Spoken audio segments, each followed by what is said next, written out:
आप सभी का मेरे चैनल लव यू जिंदगी में स्वागत है। आप सुन रहे हैं मेरी लिखी हुई कहानी वफा हम करेंगे का 5वां भाग।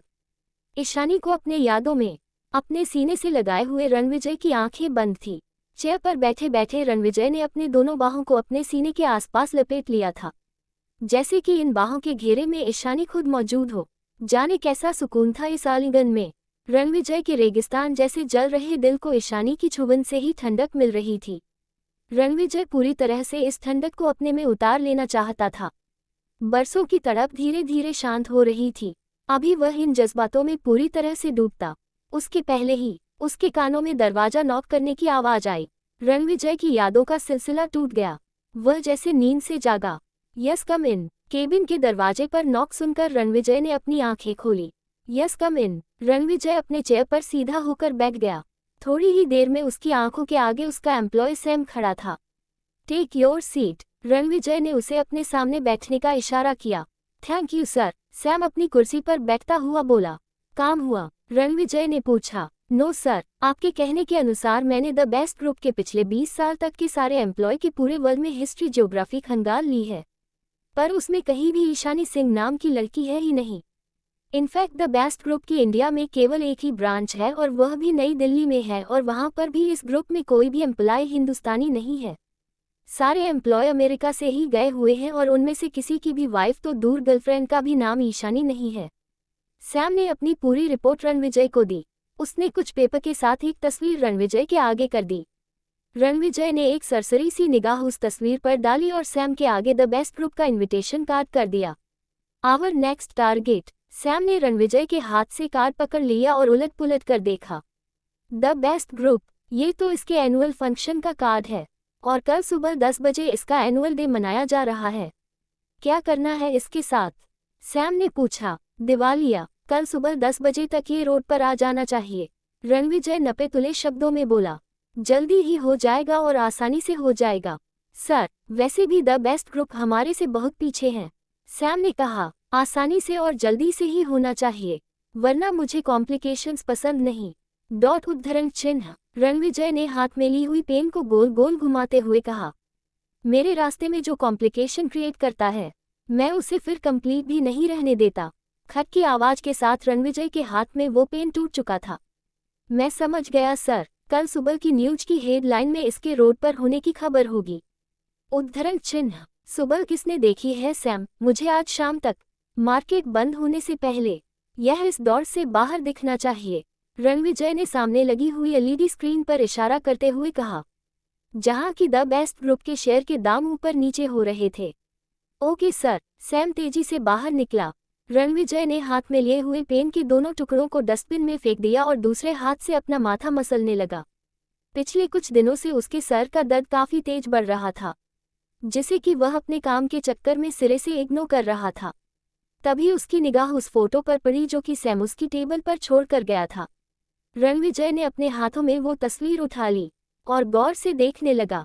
ये तस्वीर ईशानी की थी। ईशानी, जो कि उसका प्यार, उसकी चाहत, उसका जुनून, सब कुछ थी। पागलों की तरह वह ईशानी को चाहता था। उसके पीछे अपनी सारी दुनिया, सारी कायनात छोड़कर भागा था, और ईशानी उसे छोड़कर जाना चाहती थी। घुटन होती है मुझे तुम्हारे प्यार से। ये प्यार नहीं जंजीर है, जिसे तुम प्यार का बंधन कहते हो। वह असल में एक जंजीर है, जिसने मुझे जकड़ कर रखा है। मैं खुले आसमान में उड़ना चाहती हूँ। तुम्हारा प्यार मेरे पैरों की बेड़ियां बन गया है रणविजय।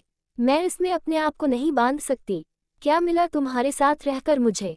यह एक कमरे का मकान। दम घुटता है मेरा इसमें। ये भीड़ जो हर सुबह सिर्फ इसलिए कमाने के लिए निकलती है कि शाम तक इसे अपनी पेट भरने का इंतजाम करना है। मैं भीड़ से भी आगे निकलकर अपना एक नया मुकाम चाहती हूँ। मैं सिर्फ पेट भरने के लिए कमाना नहीं चाहती, बल्कि इसलिए कमाना चाहती हूँ कि मैं अपने सारे सपनों को पूरा कर सकूं। मैं वह सब पा सकूं जो कि पाने का ख्वाब है मेरा, जो कि तुम्हारे साथ रहते हुए मुझे नहीं मिल सकता। इसलिए अच्छा होगा कि हम दोनों अपना रास्ता यहीं पर अलग कर दें। इस दुनिया में प्यार जैसी कोई वाहियात चीज़ है ही नहीं। मुझे अफसोस होता है कि मैंने तुमसे प्यार किया। इस दुनिया में सिर्फ एक ही चीज़ है जिसकी कीमत है, वह है पैसा। अगर पैसा तुम्हारे पास है, तो इस तरह का प्यार, जिसे तुम सच्चा प्यार कहते हो, वह रास्ते में बिखरा हुआ मिल जाएगा और फिर मैं रास्ते में पड़ी हुई चीज़ नहीं उठाना चाहती। मुझे वह चाहिए जो सच में मैं हासिल करना चाहती हूँ। अपना नाम, अपना मुकाम और ढेर सारा पैसा, जो कि तुम मुझे बिल्कुल नहीं दे सकते। जिस दिन तुम खुद को इस भीड़ से किनारे कर पाओ ना, उस दिन चले आना मेरे पास। मिल जाएगा तुम्हें तुम्हारा प्यार और तुम्हारी जिंदगी। रणविजय के कानों में ईशानी की बात गूंज रही थी और उसकी पकड़ उस फोटो पर मजबूत हो रही थी। धीरे धीरे उसने फोटो को अपनी मुट्ठी में भरकर मसल दिया, पर कानों में ईशानी की बातें गूंज रही थी, जो कि उसके दिमाग में हथौड़ी की तरह वार कर रही थी। रणविजय से इतना दर्द बर्दाश्त करना मुश्किल हो रहा था। वह गुस्से में चिल्ला उठा, उद्धरण चिन्ह डॉट डॉट डॉट डॉट, नहीं, उद्धरण चिन्ह। रणविजय ने अपने हाथों से ईशानी की फोटो को दूर कूड़े में फेंक दिया। आगे निकलकर अपना मुकाम बनाना तो बहुत दूर की बात है ईशानी, तुम तो मुझे इस भीड़ में भी कहीं नहीं दिखाई दे रही हो।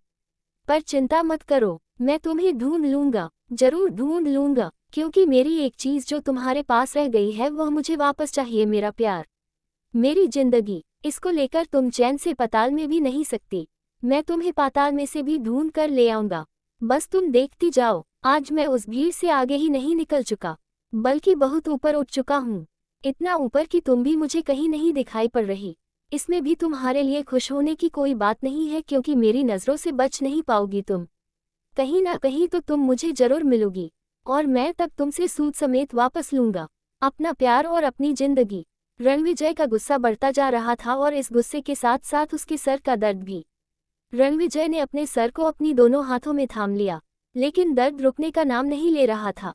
रणविजय ने तेजी से अपने पॉकेट में से एक दवा निकली और करीब 4 गोलियां एक साथ पानी के साथ निगल गया। अपने सर को वहीं पर अपने हाथों से पकड़े हुए टेबल पर सर झुकाकर धीरे धीरे अपने आप को रिलैक्स करने की कोशिश करने लगा, लेकिन एक साथ 4 गोलियों को निगलने के कारण उसे ऐसा लग रहा था कि गोलियां कहीं गले में ही अटकी हैं, जो कि उसे सांस लेने में भी प्रॉब्लम क्रिएट कर रही थी। सर झुकाए हुए रणविजय अपनी उखड़ी हुई सांसों को काबू करने में लगा था। तभी उसके केबिन का दरवाजा तेजी से खुला। रणविजय ने अपना सर उठाया। तुम? रणविजय के होठों से निकला। कौन आया था रणविजय के केबिन में? जानने के लिए बने रहे अगले एपिसोड तक। आप सुन रहे हैं अर्चना वर्मा की लिखी हुई कहानी वफा। अब हम करेंगे।